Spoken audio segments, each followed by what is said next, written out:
Kossi est apprenti tailleur à Cotonou. Chaque jour, à l'heure du déjeuner, comme la plupart de ses collègues, il se rend chez Tanti pour manger. Tanti est une des innombrables restauratrices installées dans un coin de rue au cœur de la capitale. Elle fait partie des plus nantis puisqu'elle a sa baraque, des bancs pour les clients, un hangar pour les protéger et des ouvrières qui travaillent sous ses ordres. Au nombre de ses clients, il y a certes des jeunes gens et jeunes filles du rang de Kossi, mais aussi des personnes plus importantes telles que les travailleurs des services et des ateliers environnants, les commis de l'État, les hommes d'affaires et autres. Ils sont parfois de simples passants, mais surtout des habitués qui ne manquent que très rarement le rendez-vous. Ça fait une douzaine d'années au moins que je viens manger ici. Et pourquoi est-ce que vous préférez manger ici? C'est un peu rapproché de mon lieu de travail. C'est pour ça surtout que j'arrivais tout le temps. Et j'ai pris goût. C'est pour ça que j'ai continué. Je viens souvent manger ici parce que Liam Piné, c'est un plat spécial que je mange souvent dans les restaurants ou dans les maquis parce qu'à la maison, ça a besoin beaucoup d'énergie pour préparer. C'est non loin de mon garage, ainsi je préfère arriver ici manger et me retourner très rapidement pour aller m'occuper des clients. On a les vieux à Echigwele, on a la Romain, et on dit on va dans les vieux cassés.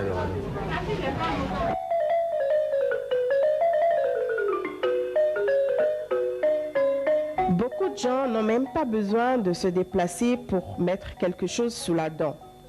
Des aliments et des boissons prêts à être consommés courent les rues à Cotonou.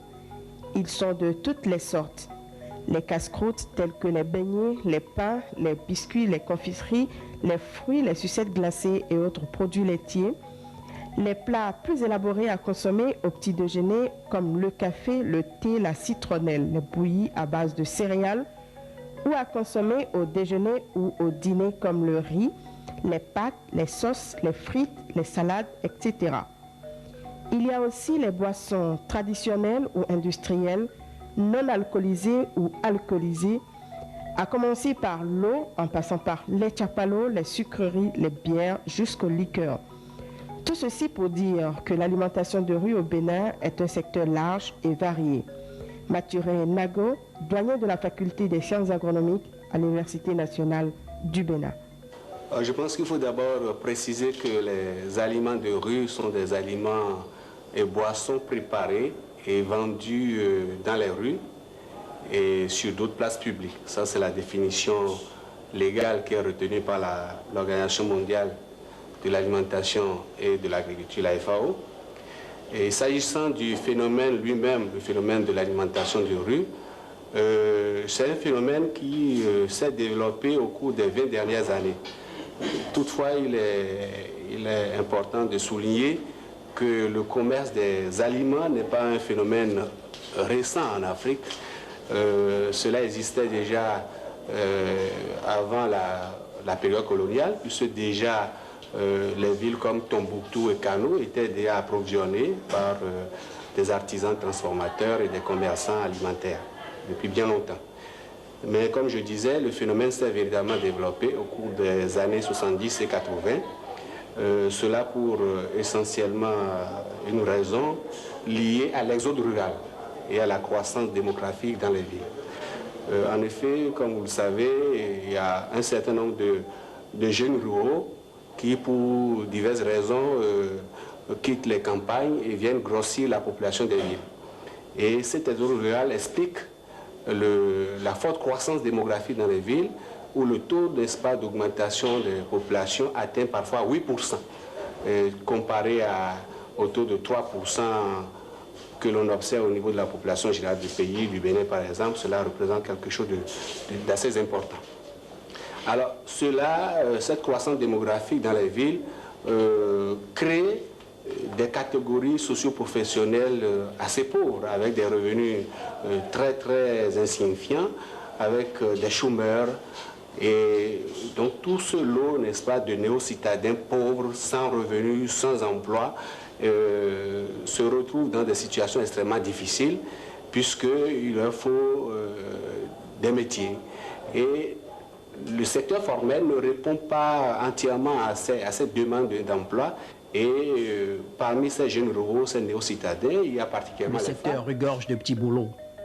Parcourir les marchés et les villages pour s'approvisionner en matières premières et autres produits de base, se mettre à l'œuvre très tôt chaque matin pour assurer la cuisson des aliments, apprêter les ustensiles et les nettoyer au fur et à mesure, vendre et servir le client, toutes ces tâches requièrent beaucoup de monde. J'ai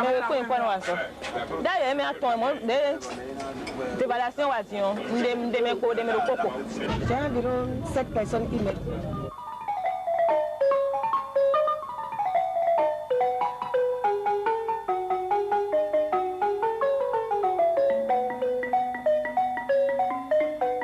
Mais l'alimentation de rue peut-elle vraiment nourrir son homme? Les producteurs, les vendeurs et les simples travailleurs de ce secteur réussissent peut-être à avoir un revenu convenable. Et les consommateurs, ceux qui dépendent de ce type d'alimentation pour les principaux repas de la journée, ce sont en général des hommes et des femmes qui fournissent dans leur travail beaucoup d'efforts physiques ou intellectuels. Peuvent-ils récupérer en s'alimentant dans la rue ou font-ils simplement du remplissage? Eric Alain Atego, nutritionniste. On ne donne pas assez d'importance à la composition du repas tel que nous, nutritionnistes, nous le souhaitons.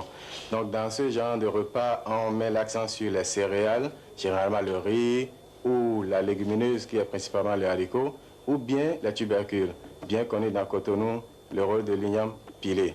En se concentrant sur ces aliments, on oublie ce que nous appelons généralement les micronutriments, qui sont les éléments nutritifs nécessaires en tout petit quantité, étant encore un luxe pour nous dans la sous-région. Un autre point que nous pouvons aborder, c'est la composition aussi de ces repas. Quand nous regardons un peu dans la casserole des bonnes femmes, le premier élément que nous constatons, c'est l'huile. Une quantité importante de l'huile qui suit. Et j'aborderai l'huile en deux temps. D'abord, l'huile de préparation qui surabonde. Il y a aussi l'huile de friture. En général, pour maximiser le bénéfice, la vendeuse ne renouvelle pas son huile régulièrement. Donc l'huile de friture est utilisée et réutilisée. Et à force d'utiliser une, parce que le mélange huile et composante principale, donc la céréale, doit avoir un certain ratio dans le repas. Mais si aux abords des rues, on ne respecte pas ces ratios, il y a ce déséquilibre dans la composition du repas et nous avons dans notre population, et ça se retrouve malheureusement chez les plus nantis, et ce qu'on retrouve généralement dans la... de manger chez soi, en famille, se voir entouré de ses enfants. Ce n'est pas la distance qui me sépare de mon service qui me fait. Moi, je régulièrement chez soi. Beaucoup de gens ne mangent que quand ils sont chez eux ou quand ils sont sûrs des conditions dans lesquelles le repas a été préparé. Les producteurs d'aliments de rue n'ont pas toujours les connaissances, ni même la conscience professionnelle nécessaire au respect de certaines règles d'hygiène. Joseph Wingan, de la Faculté des sciences agronomiques, énumère certaines pratiques dangereuses pour la santé des consommateurs. Les problèmes d'hygiène qui s'opposent à l'alimentation de rue sont à 3 niveaux. Le premier niveau, c'est au niveau de la production. Vous savez, les productrices vendeuses d'aliments de rue préparent souvent ces aliments aux abords des tas d'ordures. Sinon, certains s'installent carrément sur les tas d'ordures pour préparer les aliments. Le deuxième point, c'est la qualité des matières premières et des ingrédients qui rentrent dans la préparation. Souvent, certaines vendeuses utilisent des matières premières de très mauvaise qualité. Vous en voyez même qui préfèrent utiliser des condiments pourris pour préparer ces aliments parce que justement, ce sont ces condiments qui leur reviennent les moins chers. Maintenant, au niveau de la conservation, la température. Et c'est à cette température que les aliments sont gardés pendant toute la période de la vente, ce qui n'est pas de nature à favoriser l'innocuité des aliments qui sont vendus. Le deuxième point, au niveau de la conservation, c'est le recyclage des invendus. Maintenant, au niveau de la vente même, l'environnement dans lequel les aliments sont vendus n'est pas un très bon environnement. Ce n'est pas un environnement sain. Les aliments sont exposés à la poussière, au gaz des véhicules, Et ce n'est pas une situation qui peut favoriser la qualité hygiénique des aliments. Vos employés qui lavent les ustensiles qu'ils utilisent pour servir les clients dans la même eau pendant toute la journée, ce n'est pas une situation qui est vraiment favorable à la qualité hygiénique des aliments que les consommateurs consomment. Les études entreprises par le département de nutrition et sciences alimentaires de la faculté des sciences agronomiques ont montré que près de 20 à 36% des aliments vendus dans la rue sont de mauvaise qualité hygiénique. Les aliments que nous avons recensés comme les plus contaminés sont le riz, la brochette aoussa que nous appelons tchachanga et la salade de tomates et d'oignons que nous appelons moyo. L'importance de l'alimentation de rue au Bénin et les dangers auxquels les consommateurs peuvent être exposés interpellent les pouvoirs publics. Dans les grandes villes comme Cotonou et Porto Novo, la municipalité, en dehors des taxes qu'elle prélève sur les étalages, ne mène aucune action de contrôle. Et pourtant, il existe une réglementation. En fait, les tests juridiques requis ont été pris. Les services chargés de faire appliquer la loi existent également. 3 grands services de l'État sont d'ailleurs concernés par l'alimentation de rue. La direction de l'alimentation et de la nutrition appliquée, la direction de l'hygiène et de l'assainissement de base et la direction départementale de la santé. À la direction départementale de la santé, il existe même un service technique d'intervention qui est censé coordonner les sanitaires. Faute de moyens et de personnel qualifié, le docteur Choki, qui dirige ce service, ne parvient pas à accomplir cette mission. Entre la théorie et le travail qui est le sien. L'hygiène du milieu, l'environnement immédiat des vendeurs sont un souci pour la direction de l'hygiène et de l'assainissement. Dans une ville comme Cotonou, où les eaux usées et de ruissellement envahissent les rues, les habitations et leurs abords, le vendeur d'aliments, selon M. Afagolo, le directeur, doit faire l'objet d'un contrôle systématique. C'est bien beau de prendre des textes, de dire peut-être avec l'aide des médias, ceci ne doit plus être fait, ceci ne doit plus être fait. Mais si on le dit tel que nous constatons, il faut un contrôle strict et qu'on y met la volonté nécessaire qu'il faut. Dire ceci est mal fait, ceci ne doit pas être fait, il faut que d'une manière ou d'une autre je fasse respecter ça. C'est un peu ça qui manque, une certaine organisation pour le respect des textes qui existent, enfin améliorer. Certaines actions sont donc menées, seulement elles ne touchent qu'une très petite minorité. La direction de l'alimentation et de la nutrition appliquée a décidé de mettre l'accent sur l'information et l'éducation des vendeurs. Les vendeuses de Porto Novo connaissent bien les équipes de cette direction. Il s'agit ici de montrer à ces vendeuses comment protéger leurs marchandises. Monsieur Alamon, qui dirige ce programme, pense que malgré les résistances et la faiblesse des moyens, quelque chose est possible. Nous avons fait une toute première enquête sur 3000 établissements au Bénin. Nous avons mis en place un système d'éducation très intensive, éducation qui met à contribution non seulement les services publics, mais également les autorités politiques, parce que nous associons les élus locaux. Et nous avons essayé de dynamiser des associations de consommateurs qui veulent nous prêter main forte de temps en temps pour réussir. Mais nous ne sommes pas limités seulement à cet aspect-là.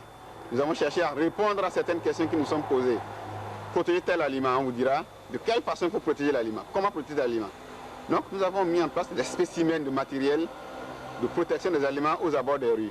Il y a en tout 13 spécimens qui peuvent être facilement adoptés par les vendeurs d'aliments aux abords des rues. Mais cela ne suffit pas. Il y a une recherche très intense qui se fait au niveau de ces aliments, dans le secteur des aliments vendus aux abords des rues, où nous avons mis en place des méthodologies. On veut élaborer des approches pour quand même essayer d'enrayer ce problème-là. Et comme tout service public, nous évoluons dans un contexte de difficultés financières. Et de temps en temps, lorsque nous rencontrons un ONG... Dites-moi, M. Alamon, quels sont en réalité les dangers de l'alimentation de rue? En fait, le danger, je crois que nous mettons de côté les avantages, parce qu'il y a tellement d'avantages. les microbes qui peuvent polluer les aliments. Ceux que nous identifions le plus souvent, ce sont les germes aérobies, donc du fait de leur présence dans l'air, les staphylocoques, dorés surtout, que nous identifions non seulement dans l'air. Mais le danger le plus évident, c'est au niveau des crudités, les salades, qu'on ne soumet à aucune cuisson. Il faut que le consommateur lui-même puisse faire il puisse savoir ce qu'il doit choisir. Donc l'effort à l'heure actuelle, c'est de servir le consommateur les brochettes traditionnelles qu'on appelle les chichengas, à ne pas les entreposer à l'air libre à la mouche, au frais, pendant qu'on est dans des températures qui favorisent quand même la multiplication des microbes. Qu'on ne fasse pas de ce problème le problème de l'infiltration centrale. Dans beaucoup de pays, parce que le problème se pose non seulement en taux de couverture, mais en fréquence. Il faut couvrir suffisamment, mais il faut aller de façon très fréquente. Parce qu'il y a beaucoup de tares, il y a beaucoup de pesanteurs socio-culturels qui gênent le secteur des aliments vendus aux abords des routes. Il faut ajouter que d'autres types de risques sont liés à l'alimentation de rue. Ces aliments sont parfois pollués par des métaux lourds libérés par les ustensiles, les gaz d'échappement des véhicules et par les additifs chimiques, tels que les colorants utilisés pour rehausser la couleur des sauces par exemple, et les édulcorants artificiels de type glutamate ou cube. Ces contaminants sont à l'origine de diverses affections comme les allergies, les anémies, les paralysies, l'albuminurie, les tumeurs et autres. Tout compte fait, la consommation des produits contaminés conduit à diverses affections, parmi lesquelles les indigestions, la diarrhée, la dysenterie, le choléra, l'hépatite, les parasitoses et les gastro-entérites.